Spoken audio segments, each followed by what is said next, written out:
Hi കൂട്ടുകാരേ, എല്ലാവരും ഒന്ന് വന്നേൻ.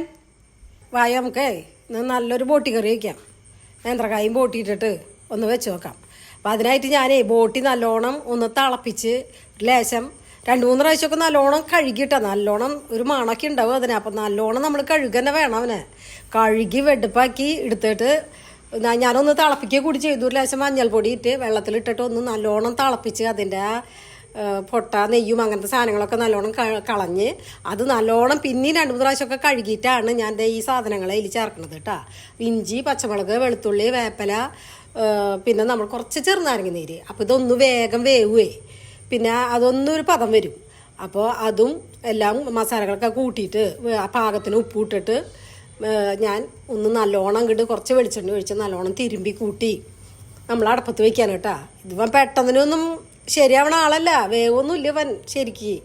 അപ്പോൾ ഇതേ നല്ലോണം ഞാൻ തിരുമ്പി, നമ്മൾ കുക്കറിലിട്ടിട്ട് തിരുമ്പി അത് ശരിയാവില്ല. അപ്പോൾ ആ പാത്രത്തിൽ വേറെ പാത്രത്തിൽ ഇട്ടിട്ട് നല്ലോണം തിരുമ്പി പിടിപ്പിച്ചിട്ട് ഞാൻ കുക്കറിലേക്ക് മാറ്റണം കേട്ടോ. കുക്കറിലേക്ക് മാറ്റിയിട്ട് വിസിലടിക്കാനായിട്ട് വെക്കണം കേട്ടോ. ഇത് ഈ വിസിലടിക്കാൻ വെച്ച് കഴിഞ്ഞിട്ട് ഒറ്റയടി കൊണ്ടൊന്നും ആവില്ല. ഞാൻ വിസിലടിക്കാനായിട്ട് വെച്ചിട്ട് ഒരേ വിസിൽ വന്നിട്ട് പിന്നെ ഞാൻ സിമ്മിലിട്ടിട്ട് പിന്നെ ഒരു 5-10 മിനിറ്റ് നല്ലോണം സിമ്മിലിട്ടിട്ട് പിന്നെ ഫ്ലെയിം കൂട്ടിയിട്ടിട്ട് അടിച്ച് ഒരു 5-8 അടി അടിച്ചെടുത്തിട്ടുണ്ട്. അപ്പോഴാണ് ഇവനെ ഒന്ന് ശരിയാക്കിയത് കേട്ടോ. അത് കഴിഞ്ഞിട്ട് അവനെ മാറ്റിയിട്ട് അവൻ വെന്തൂല. അപ്പോൾ അവനെ മാറ്റിയിട്ട് ഞാൻ നേന്ത്രക്കായ വേവിച്ചേക്കണത് ആ വെള്ളത്തിൽ തന്നെ ഇട്ടിട്ട് നേന്ത്രക്കായ വേവിച്ചെടുത്തിട്ടുണ്ട് കേട്ടോ. എന്നിട്ട് പിന്നെ നമ്മൾ സാധാരണ നമ്മൾ ഇറച്ചി വയ്ക്കുന്ന പോലെ തന്നെ പിന്നെ സബോള എടുത്തിട്ടില്ല.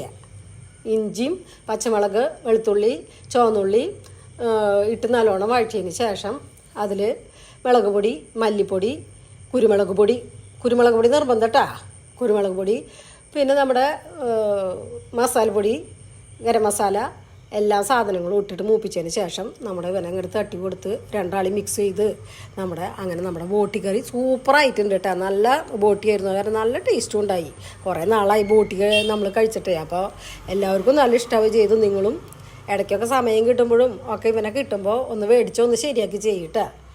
അപ്പോൾ നമ്മുടെ ഈ കുഞ്ഞു ബോട്ടി വീഡിയോ ഇഷ്ടമായിങ്ങ നമ്മളെയൊക്കെ ഒന്ന് ഇഷ്ടമായിങ്ങ ഒന്ന് ഷെയർ ചെയ്യുക, സബ്സ്ക്രൈബ് ചെയ്യുക, സപ്പോർട്ട് ചെയ്ത് നമ്മളെ ഒന്ന് കൂടെ നിർത്തണം കേട്ടോ.